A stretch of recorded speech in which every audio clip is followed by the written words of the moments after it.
Hello, everybody. My name is Justin. I work for the Adult and Teen Department at the main library downstairs, and I'm here to talk to you today about some of the alternatives to cable TV, cutting the cord, getting rid of those expensive television providers.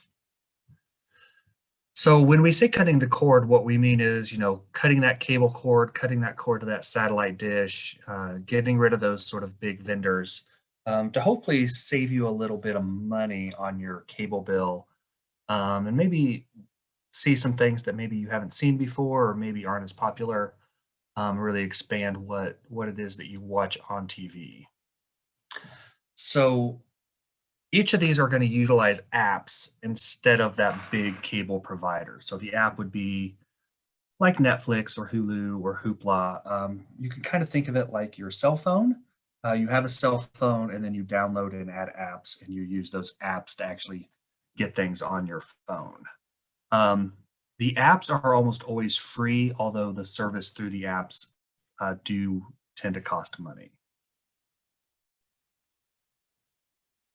So one thing that you need to know is Netflix, which is probably the biggest alternative to cable TV, doesn't usually have the newest content in terms of what you're used to. So if you watch something like Blue Bloods or Big Bang Theory or something, it's not going to have the newest episodes. And even if they have the older episodes, the most current season usually comes out far after it does on a regular television. It costs usually about $9, and that's for one account. Like one person can use it. If you want to have it, share it with the members of your family, then it's going to cost a little bit more than just a regular $9. Amazon Prime is one that a lot of people probably already have access to, but don't necessarily know about it. So if you are an Amazon Prime customer with the 2-day shipping and the free shipping and all that, you already have a huge library of videos that you can watch. If that's not something that you subscribe to, you can pay an additional fee of just $9 a month so that you can get a lot of that content. It does have a lot of original shows, a lot of really good ones that are exclusive to just Amazon Prime that you're not going to be able to see anywhere else. And you can add channels to your Amazon subscription, like an HBO subscription or a Star subscription. Those are usually additional fees above what you already pay for Amazon Prime, but those are available to you. Hulu is another one of the big major ones. Hulu is a lot similar to Netflix. It has original programming that they produce themselves in addition to shows that they purchase from other companies. $5.99 is the cheapest, which doesn't sound like a lot, but it does have ads. If you're used to Netflix not having any ads, the original intro Hulu plan will. But one thing that Hulu does offer that Netflix and Amazon do not is this Hulu Live, which is very expensive. It's $54.99 a month. It's much more comparable to what you would expect to get from satellite or cable providers, and that it has all of the old shows plus a lot of live channels and the most current content. So if you watch a lot of network television, this is a good alternative for you. So like I said, Hulu is a much more current version of Netflix. Usually if a show shows on, Thursday nights, by that next day, you're going to be able to see the most current episode.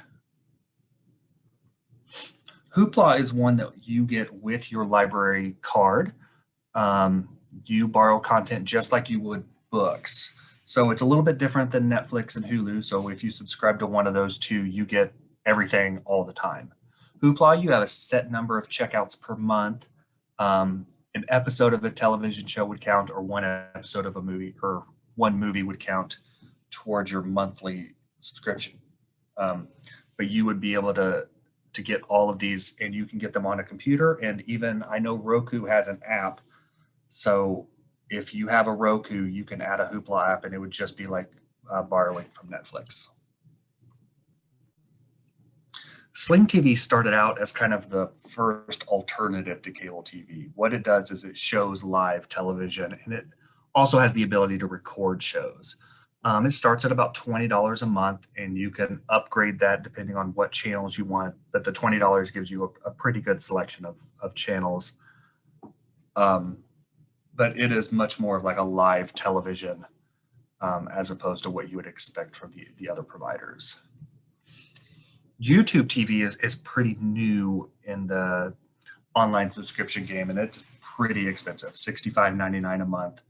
You're getting a lot closer to what you would expect from sort of one of the bigger cable or satellite packages.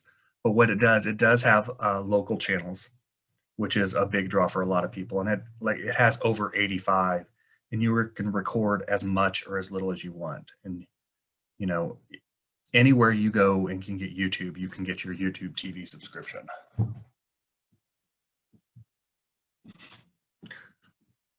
So we hit over the sort of major apps and services that provide the television and movie content.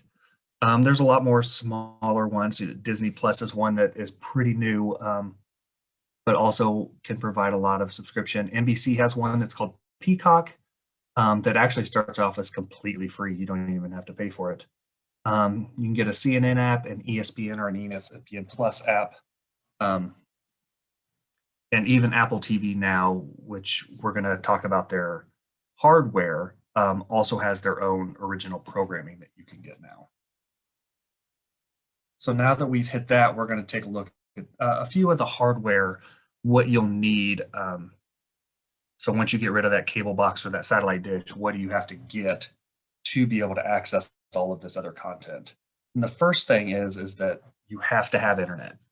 You know, my parents, where they live out in the country, and the only thing they can get is satellite internet, and it's just not good enough for a lot of these. You need a really good internet connection to be able to get a lot of this content. You may have a newer television that's a smart television, and you wouldn't actually need to add anything. Most smart televisions nowadays at least have like a Netflix and a Hulu app built in, and ones that you can download and add. So there's a good chance that if you have bought a television in the last, 4 or 5 years, that you have access to a lot of these apps already. Some people use it through their Blu-ray or DVD players, or if you have a gaming console at home, an Xbox or a PlayStation, then you would be able to do that too. What we're going to kind of look at are some of these other devices that you would purchase at a store: a ROKU, a CHROMECAST, an Amazon Fire Stick, and the Apple TV. So these are the ones that would plug into your television and then would plug into the wall. Almost all of them need power in addition to what they get from the television. But they would plug into an HDMI port on the back of the television, and then you would go to that HDMI port to watch the content. So the ROKU is one of the more popular ones. The one pictured here at the bottom is a small ROKU stick. They also have sort of boxes that are bigger, and what they usually do is offer a better picture. They don't necessarily usually offer more content, but what they do is they make it look a lot nicer. And it comes with its own remote, so you'd be able to use the ROKU just like it was like a regular television, or you had a remote for your phone almost. Amazon Fire Stick is another really popular one, and just like the ROKU, it would plug into the back, and then you would into an HDMI port, and then you would use a remote to get a lot of this content. Fire TV is one that has, you see there's a little bit more expensive. It's $99 for the box. But the remote's a little bit nicer, and you'd get a higher quality picture. But you can get a Fire Stick, which is $39, and usually around the holidays you can get them even cheaper. And it would still offer you the same content, just not quite as great a definition. And you see the one on the left here is the stick with the remote, and then the one on the right, you see the bigger box that you would get with the Fire TV. Chromecast started off as a way that you could just take content from your phone or tablet or laptop and sort of cast it up to the television. They just recently changed this, and it looks like we haven't quite changed the slideshow yet, but it does have an interface now and a remote. But what it was sort of really nice for is if you were watching, a YouTube video on your phone, you could just press the Chromecast button and it would cast it up to the television.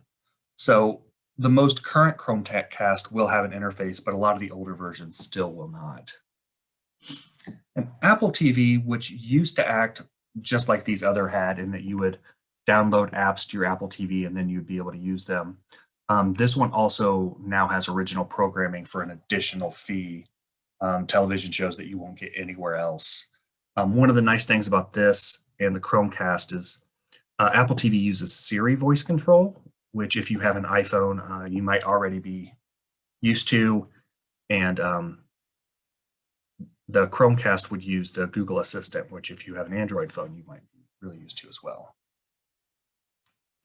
So we covered a few of the things today. We looked at some of the apps and providers of the content and then those hardware, but I really do want to know that, or I want you to realize that this requires a pretty good internet connection if this is something that you want to investigate. Like if you have dial-up internet, you're probably going to get pretty frustrated pretty quickly and not be super happy with the results. And although, you can download the Netflix and Hulu app for free, paying for the content is still going to incur a monthly subscription fee like you would expect for cable or satellite.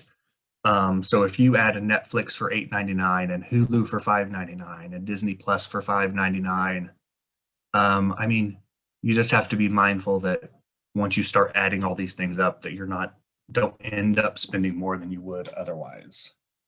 So that is what we have going on right now. I think this is something that's becoming more and more popular, especially as we're seeing the prices for cable and satellite they don't really seem to be going down like most people would probably like for them to be. And not that Netflix isn't going to keep going up, but when you start at $8.99, I can handle a price increase more than when you start at $65 and then start bumping up the price. So if you have any questions, I urge you to come to our one-on-one sessions, and you'll want to look on our website to see when those are. But you can come in and talk to us about, specific questions you might have or anything else. And I appreciate you coming to visit our YouTube page today, and we look forward to seeing you in the library.